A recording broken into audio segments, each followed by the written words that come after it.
Hello बच्चों, let's read this question. The question says which of the following tissue has power of division and regeneration throughout the life. तो यहाँ नीचे different type के tissues दे रखे हैं और उसमें हमें बताना है कि कौन से टिश्यूज के पास सबसे ज्यादा पावर है, power of division and regeneration की थ्रू आउट द लाइफ वो रहती है. एपिथेलियल टिश्यूज है, मस्कुलर टिश्यूज हैं, कनेक्टिव टिश्यूज हैं और नर्वस टिश्यूज हैं. तो यहाँ पे कौन से टिश्यूज के पास ज्यादा रीजनरेशन और पावर ऑफ डिवीजन उसके पास है. तो बात करेंगे की कॉन्सेप्ट की कॉन्सेप्ट. तो की कॉन्सेप्ट में हम बात कर रहे हैं एपिथेलियल टिश्यूज की. एपिथेलियल टिश्यूज की बात करेंगे. एपिथेलियल टिश्यूज की अगर हम बात करते हैं तो इसके पास क्या होता है, सबसे ज्यादा जो पावर ऑफ डिवीजन है, पावर ऑफ डिवीजन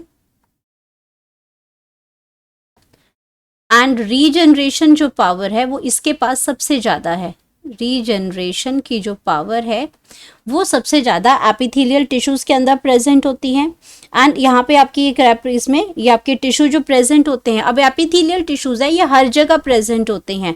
ये आपके दीज टिश्यूज आप प्रेजेंट, ये आपके जो टिश्यूज है, अगर मैं एपिथेलियल टिश्यूज की बात करती हूँ तो ये प्रेजेंट होते हैं ओवर, मतलब कि आपकी जो लाइनिंग है वहाँ, लाइनिंग मतलब इनसाइड होगी और आपकी जो कवरिंग है जैसे आपका स्किन है वहां पे भी मतलब present over and underlying tissue है. ये ओवर एंड अंडरलेइंग टिश्यूज, अगर लाइनिंग की बात करती हूँ, कैविटीज की बात करती हूँ तो वहां पे भी एपिथेलियल टिश्यूज ही प्रेजेंट है. इसमें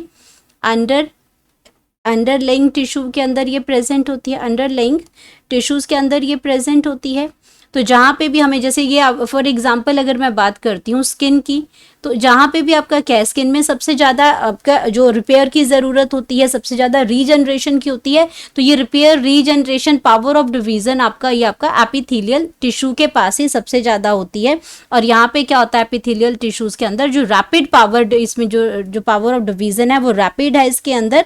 एंड ये आपका प्रोवाइड करता है, प्रोटेक्शन प्रोवाइड करता है. जो एपिथेलियल टिश्यूज़ है ये आपका क्या प्रोवाइड करता है, प्रोटेक्शन प्रोवाइड करता है. प्रोटेक्शन प्रोवाइड करता है. प्रोटेक्शन का मेन फंक्शन है, जैसे मैंने आपको स्किन का बताया, लाइनिंग की कवरिंग बताई, आपका कवरिंग और लाइनिंग दोनों को ही एपिथेलियल टिश्यूज कवर करता है. तो यहाँ पे जो करेक्ट ऑप्शन है, जो पावर ऑफ डिवीजन है वो एपिथेलियल टिश्यूज की सबसे ज्यादा है.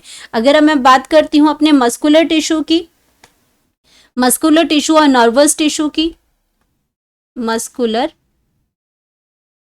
टिश्यूज की एंड नर्वस टिश्यूज की बात करती हूँ, नर्वस टिश्यू की बात करती हूँ, तो इसके अंदर बहुत ही स्लो या फिर हम ये कह सकते हैं कि एब्सेंट होती है, एब्सेंट है पावर ऑफ डिवीजन, एब्सेंट है power of division and regeneration power. जो रीजनरेशन होती है ये आपकी क्या है, रीजनरेशन है, ये एब्सेंट होती है. ये क्या है, एब्सेंट होती है, क्योंकि हमारे ये मस्कुलर सेल सिर्फ आपके क्या करते हैं, एक्सपेंशन और कॉन्ट्रैक्शन में, मसल मूवमेंट में हमें हेल्प करते हैं.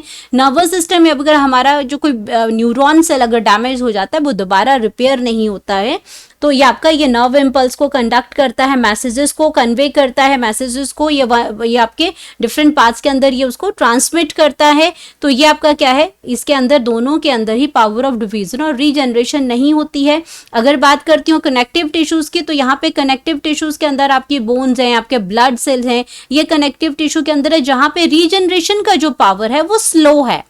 जहाँ पे अगर कनेक्टिव टिश्यूज की बात करती हूँ, कनेक्टिव टिश्यू की बात करती हूँ, तो यहाँ पे जो पावर जो है वो, ये आपका जो पावर ऑफ रीजनरेशन है वो आपका थोड़ा स्लो है. इसके अंदर रीजनरेशन इसके अंदर हो जाती है, सेल जो डैमेज होते हैं वो दोबारा बन जाते हैं, तो प्रोसेस इसमें स्लो है. तो जो फास्टर जो प्रोसेस है वो किसमें है, और जो थ्रू आउट द लाइफ जो रहती है वो एपिथेलियल टिश्यूज के अंदर रहती है.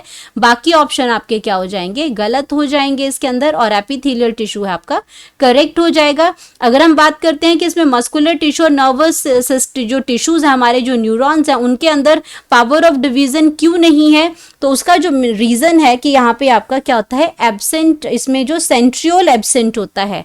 क्यों रीजनरेशन नहीं होती है, क्योंकि यहाँ पे जो सेंट्रियोल होता है, सेंट्रियोल जो है वो इसमें एब्सेंट होता है. अब अगर सेंट्रियोल की बात करती हूं तो सेंट्रियोल आपका इन्वॉल्व होता है, सेंट्रियोल इन्वॉल्व होगा स्पिंडल फॉर्मेशन में।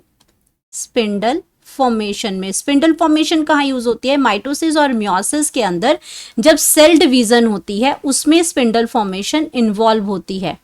इसमें जब सेल डिवीजन होता है उसमें स्पिंडल फॉर्मेशन बनती है और वहाँ पे आपका वही जो सेल डिवीजन में ये इन्वॉल्व होती है। और इसमें न्यूज जब आपका सेंट्रियोल ही नहीं होगा तो स्पिंडल फॉर्मेशन नहीं होगी, सेल डिवीजन नहीं होगी तो न्यू सेल्स भी नहीं बनेंगे।